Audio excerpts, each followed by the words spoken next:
The problems didn't end there for Bubba the camel, who had a long journey ahead when rescuers realized his teeth were in really bad shape, preventing him from recovering. Even though the South Florida SPCA Horse Rescue rescues horses, they also rescue and house livestock, which includes chickens, ducks, pigs, lambs, and now camels. That's why, without hesitation, they took in Bubba.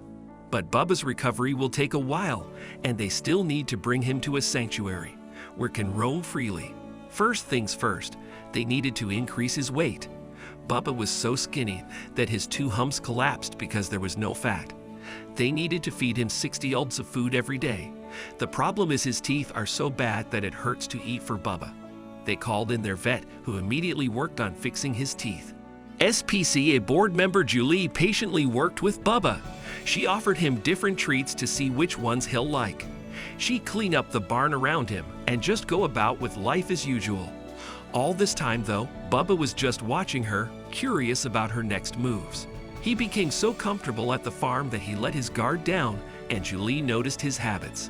When he goes down to rest, he would roll his head around the sand, like he was giving himself a bath, Julie shared. And then he'll yawn like 5 times in a row with his mouth open wider than my head. And then he'll roll over and pass gas. After a few months of living at the SPCA, Bubba made friends with the other residents. He'd share food with them, and he'd also play with them. Julie finally discovered what treats Bubba liked to eat, and they were horse treats.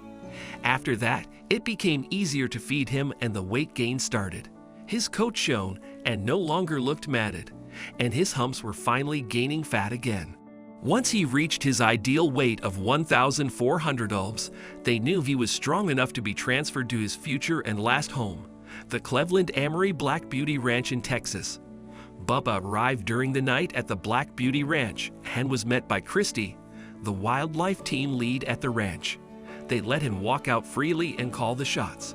Before he could live freely at the ranch, they had to quarantine Bubba first for 30 days as part of his adjustment period.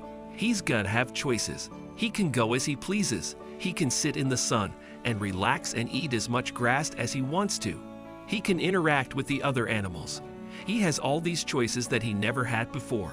He's gonna have freedom, Julie explained. Bubba's finally home.